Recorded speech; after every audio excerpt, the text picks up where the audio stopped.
በስመ አብ ወወልድ ወመንፈስ ቅዱስ አሐዱ አምላክ አሜን። የተወዳችሁ በክርስቶስ በሰማያዊ ስፍራ በመንፈሳዊ በረከት የተባረካችሁ በበጎ ፈቃዱ በቅዱስ ሐሳቡ ከዘላለም ጥፋት ተርፋችሁ ወደ ዘላለም ክብር ወደ ዘላለም ሕይወት የተሸጋገራችሁ መስቀል ላይ በተሰቀለው በመድኃኒታችን በኢየሱስ ክርስቶስ የዘላለም ቤዛነት ዕዳ ተከፍሎልን የዳንን ሕዝብና ወገን የሆናችሁ የጌታችን የኢየሱስ ክርስቶስ ልጆች ብሩካን ሁላችሁ እንደምን ቆያችሁ? ሁሉን የሚችል አምላክ ንጉሥ ኢየሱስ ክርስቶስ የአብ ልጅ የድንግል ልጅ ስሙ ለዘላለም ከሰማያዊ አባቱ ከአብና ከሕያው መንፈሱ ጋር የተወደደ የተመሰገነ ይሁን። እነሆም የቤተ መቅደስ መጋረጃ ከላይ ወደ ታች ከሁለት ተቀደደ፣ ምድርም ተናወጠች፣ አለቶችም ተሰነጠቁ፣ መቃብሮችም ተከፈቱ። ተኝተው ከነበሩት ቅዱሳን ብዙ ሰዎች ሥጋዎች ተነሱ። ከትንሣኤውም በኋላ ከመቃብሮች ወጥተው ወደ ቅድስት ከተማ ገቡና ለብዙዎች ታዩ። የመቶ አለቃውም ከእርሱ ጋር ኢየሱስን የሚጠብቁ መናወጡንና የሆነውን ነገር አይተው ይህ በእውነት የእግዚአብሔር ልጅ ነበር ብለው እጅግ ፈሩ። እንግዲህ እግዚአብሔር ልጆች ብሩካን ትውልዳችሁ ማቴዎስ ወንጌል ምዕራፍ 27 ከቁጥር 51 እስከ 54 ድረስ ባለው በጌታችን በኢየሱስ ክርስቶስ የስቅለት ቀን የሆነውን ሁኔታ ነው የሚተርክልን። እንግዲህ ምዕራፉ ራሱ 27 ነው። 27 ዕለተ መድኃኔዓለም በኢትዮጵያ ኦርቶዶክስ ተዋሕዶ ቤተክርስቲያን የሚታሰብበት የሚከበርበት ቀን ነው። መሰቀሉ፣ መታመሙ ለእኛ በደል ሲል ዕዳ ለመክፈል መስቀል ላይ ራቁቱን ሆኖ የዓለምን ዕዳ ከፍሎ ይቅርታና ሰላም ያወረደ ጌታ መድኃኒት እንደሆነ የምንናገርበት ቀን ነው ይሄ ቀን እና እንግዲህ በዚሁ በ27ኛው ምዕራፍ ላይ ማቴዎስ የጻፈው በጣም አስገራሚ ነገር ነው። እግዚአብሔር ልጅ ኢየሱስ ክርስቶስ በጠባብ ደረት በአጭር ቁመት ነው የተገለጠው። እንደ ሰው ነው የተመላለሰው። በንግስነቱ በግርማዊነቱ ልክ አይደለም ያደገው። የተወለደው ቤት እንደሆነ ታውቃላችሁ፣ በረት ነው ያደገው። በድሆች ቤት ነው። ድንጋይ በሚጠርቡ ጠራቢዎች ቤት በዮሴፍ ቤት ነው ያደገው። በባዶ እግሩ ይሄድ ነበረ።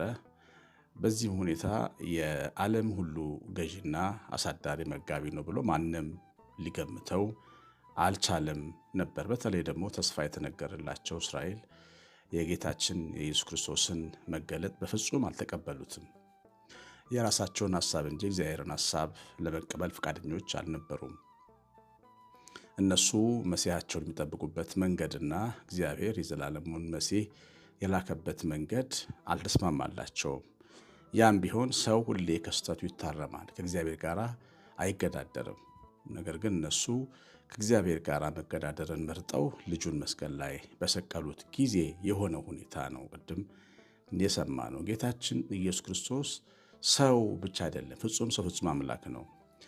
የመጣው መምጣት ምጽአቱ፣ የመጀመሪያው መምጣቱ፣ መወለዱ፣ መገለጡ፣ መስቀል ላይ ሊሰቀል መሄዱ በጣም ትልቅ ትርጉም ያለው በሰው ልጅ ሕይወት ውስጥ ከፍተኛ ለውጥ የሚያመጣ ምድርንም የሚያነዋውጥ ነው። እንደሰማችሁት የቤተ መቅደስ መጋረጃ ከላይ እስከ ታች ለሁለት ተቀዷል። ምድርም ተናውጣለች። ምድር ለምን ተናወጠች? ምድርን የሚያነዋውጥ ከእሳተ ገሞራ የበረታ ኃይል ነው ጌታችን ኢየሱስ ክርስቶስ። መሰቀሉ በመስቀል ላይ የተደረገው የቤዛነት ስራው ከእሳተ ገሞራ የበለጠ ምድርን ለዘመናት ያነዋወጠ ነው። የብዙ የጥንት የሮም ነገስታትን ቄሳሮችን ዙፋን የነቀነቀ ነው። ጣዖት ተደርገው የተመለኩ ነገስታት አንገታቸውን እንዲደፉ ያደረገ ነው። ለፍትህና ለጽድቅ ያልኖሩ ገዢዎችና የሃይማኖት መሪዎች እንዲያፍሩ ያደረገ ነው። የጌታችን መሰቀል በዓለም ላይ ፍትህን ያመጣ ነው። በዓለም ላይ የክፉዎችን ስራ ያጋለጠ ነው። ከዚህ የተነሳ ምድርን የሚያነዋውጥ ነበር የመስቀሉ ነገር። የቤተ መቅደስ መጋረጃንም ለሁለት የከፈተ ነበረ። በቤተ መቅደሱ ውስጥ የሚመለከው አባት አብርሃም፣ ልጁ ይስሐቅ፣ ያዕቆብ፣ ጥንት የነበሩትም እነ ሄኖክ፣ አዳም፣ በኋለኛውም ዘመን እነ ዳዊት እስከ ጌታችን በሥጋ መገለጥ ድረስ የነበሩ ነቢያት ያመለኩት እግዚአብሔር ነው። በውስጠኛው በተሰናዳው ክፍል ውስጥ ቢኖርም ሰው ግን አልተመቸውም ነበር።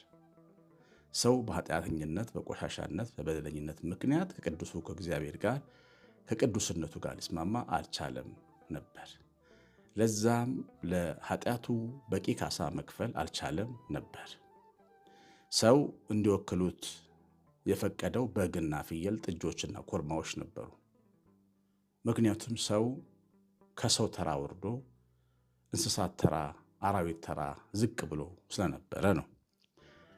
በዚህ ምክንያት የእግዚአብሔርን ቅዱስነት የሚወክል ብቃት ስላጣ ሰው ወጥ በሆነ መጋረጃ ውስጠኛው የእግዚአብሔር ክብር ማደሪያው ቦታው የተከደነ የተሸፈነ ነበር። ይሄ ቦታ የቅድስና ቦታ ነው። ይሄ ቦታ ሕግ እየጮኸ የሰው ልጅ የሚከስበት የጽላቱ ላይ ሕግ የተጻፈበትና የተቀመጠበት ቦታ ነው። ይሄ ቦታ እግዚአብሔር ሰውን ፈልጎ መጥቶ ግን ኃጢአቱ ሰውና እግዚአብሔር እንዳይገናኙ የከለከለበት ቦታ ነው። እንግዲህ ጌታ በተሰቀለ ጊዜ ለሰው የሚበቃ በቂ መስዋዕት ስለቀረበ ፍየሎች ደም፣ የበጎች ደም፣ የኮርማዎች ደም ሳይሆን ራሱ ሰው የሆነ እግዚአብሔር ልጅ በድንጋሌ ሥጋ በድንጋሌ ነፍሰ ትምት የምትሆን የማርያም ልጅ በግ ሆኖ በመሰቀሉና በመታረዱ ምክንያት እግዚአብሔር ከሰው ጋር እንዲታረቅ ሆነ። ያኔ በውስጠኛው ክፍል የሚመለከው ቅዱሱ እግዚአብሔር መጋረጃውን ከፈተና ልጆቼ ኑ ግቡ፣ ቤታችሁ ነው፣ የአባታችሁ ቤት ነው። አባታችን ሆይ በሰማያት የምትኖር ስምህ ይቀደስ እያላችሁ የጸለያችሁ ከኔ ጋር ኑሩ። አሁን ቁጣዬ አብቅቷል፣ የቁጣዬ ካሳ በልጄ ደም ተከፍሏል ብሎ እኛን እንደተቀበለ የሚያሳይ ነው። የቤተ መቅደሱ መጋረጃ መከፈት ለሁለት ተከፈተ። ክፈቱ ቢባሉ ስለማይከፍቱ ነው ተቀደደ የሚለው ቃል የተጻፈው። መለኮታዊ እጅ ነው የከፈተው መጋረጃውን። አይሁድ አይከፍቱም ነበር። አይሁድ እስካሁን ድረስ በተዘጋ መጋረጃ መጸለይ የሚፈልጉ ናቸው። ገና ከእግዚአብሔር ጋር በክርስቶስ ደም አልታረቁም። ያልታረቀ ነው ከውጭ የሚቆመው፣ ያልተፈወሰ ነው ከውጭ የሚቆመው። ነገር ግን እኛ ክርስቲያኖች ነፍሳቸውን ከሚያጠፉት ሳይሆን ከሚድኑት ወገን ነን። ክርስቶስ ደሙን ባፈሰሰ ጊዜ ከእግዚአብሔርነቱ ጋር ታርቀናል። በክብር ወደ እሱ ገብተናል። ከአብ ከወልድ ከመንፈስ ቅዱስ በመወለድ ልጆችና ወራሾች ሆነናል። ይህንን መብት እንዳገኘን የሚያሳይ የመጋረጃ መከፈት ነው። መለኮታዊ እጅ ነው የከፈተው። በመቅደሱ በአምልኮ ስርዓቱ ውስጥ ስልጣን ያለው የአምልኮ ዋና ርዕስ ሕያው እግዚአብሔር ይህን አድርጓል። ስለዚህም በጌታችን ስቅለት ቀን እርቅ መፈጠሩን የሚያሳይ ሰላም መውረዱን የሚያሳይ በተለይ በአምልኮ ስፍራ መቅሰፍትና ቁጣ፣ ኃጢአትና ኩነኔ በሚነገርበት ስፍራ ሰላም መውረዱን የሚያሳይ ሁኔታ ነው የተመቅደሱ መጋረጃ። ከዛ ጊዜ ጀምሮ የአዲሱ ኪዳን ቄስ ካህን ሰላም ለኩልክሙ እያለ መጸለይ ጀመረ። ከውስጠኛው ክፍል መሰዊያው ካለበት የምስጋናና የዕጣን መስዋዕት ከሚቀርብበት የበጉ ደም የክርስቶስ ሥጋና ደም ከሚፈተትበት መቅደስ ሰላም ለእናንተ ይሁን እያለ እንዲወጣ ሆነ ማለት ነው። ይሄ የተከፈተ መጋረጃ ይሄን አደረገ። ለዚህ ነው ቅዱሳን መላእክት ቀድመው በቤተልሔም ተራሮች ላይ ሰማይ ላይ ስብሐት ለእግዚአብሔር በሰማያት ወሰላም በምድር ስምረቱ ለሰብ ለሰው ሰላም ስለሆነ በሰማይ ምስጋና ለእግዚአብሔር ይገባል ያሉት ለዚህ ነው። ጌታ ሰላም ይዞ ነው የመጣው። የሰላም አለቃ ነው። ሰላምን ይዞ ነው የመጣው። ፍጹም የሆነ አእምሮን የሚያልፍ ሰላም ለሰው ለሚያምኑበት ሲሰጥ የመጣ መሆኑን የሚያሳይ የመጋረጃ መከፈት ነው። የጌታችን የስቅለት ቀን ያየ ነው። አለቶች ተሰነጠቁ የሚለው ደግሞ ሐሳብ የጌታችን መስቀል ላይ መሰቀል በዛም ላይ የገለጠው ፍቅር ራቁቷን ሆና ዓለምን የወደደችበት ቀን ስለሆነ ሰዎች በመቅሰፍትና በእሳት በውሃ ጥፋት በእሳት ጥፋት ተቀጥተዋል በዓለም ላይ። እነዚህ ሁሉ ጥፋቶች ድንጋይ አልሰበሩ፣ አለት አልሰበሩ፣ ሰውን አላሻሻለውም። በእሳት ምድር ብትቀጣ ሰዶማውያን ዛሬም ድረስ አሉ። በውሃ ጥፋት ምድር ብትቀጣ በኖ ዘመን እንደነበሩ አይነት የጌታ ቀን ይመጣል ብለው የማያስቡ ፌዘኞች ዛሬም ድረስ አሉ። ነገር ግን ፍቅር የሰውን ልብ እንደሚያሸንፍ በሚያሳይ ሁኔታ ድንጋይ ለሆነው ለሰው ልጅ ምሳሌ የሆነው ድንጋይ ወይም አለት ተሰነጣጠቀ፣ ተሰባበረ በመስቀሉ ቀን። የጌታችን ፍቅር ድንጋይ ሰበረ። መስቀል ላይ የተሰቀለው ፍቅር ድንጋይ ሰበረ፣ አለት ሰበረ። ብዙ ድንጋዮች ተሰባበሩ። ብዙ የሰው ልቦች እንክትክታቸው ወጣ። ለክርስቶስ ተንበረከኩ፣ እጆቻቸውን ሰጡ። ከዚህ በኋላ ካንተ በቀር ሌላ ዓለም የለንም ብለው ወሰኑ። ሰይፋቸውን ወደ ሰገባ ከተቱ፣ ጦራቸውን ወደ መሬት ተከሉ። በቃን ብለው ከዓለም አደባባይ ሽቷቸውን ሰብረው መጡ። መቅረጻቸውን ትተው ቀራጮቹ፣ የሰው ገንዘብ ቀማኞቹ ሁሉ እርግፍ አድርገው የበደሉትን ክሰው ጌታን ተከተሉ። አምኖ ነው ሰው ክርስቶስን የሚወድ። ክርስቶስ አሳማኝ ገዢ ነው፣ መሲህ ነው። መሲህ ማለት ገዢ ማለት ነው። ግን ልብን አሳምኖ የሚገዛ ገዢ ነው። በኃይልና በዲክታተርነት የምንከተለው አይደለም። ፈጽሞ እጅግ ትሁት፣ የዋህ፣ የበራ ጧፍን እፍ ብሎ የማያጠፋ ለተቀጠቀጠ ሸንበቆ እንኳን አዝኖ የማይሰብር ደግ ነው።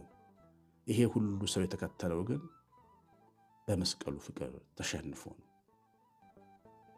አለቶች ተሰነጣጠቁ የሚለው ለዘመናት በእግዚአብሔር ፊት ድንጋይ የነበሩ ልቦች በመስቀሉ ሥራ እንደሚሰባበሩ የሚያሳይ ትዕይንታዊ ምሳሌ ነው። እግዚአብሔር ልጆች፣ የጌታችን የኢየሱስ መስቀል የሞቱትን ከመቃብር ቀስቅሷል።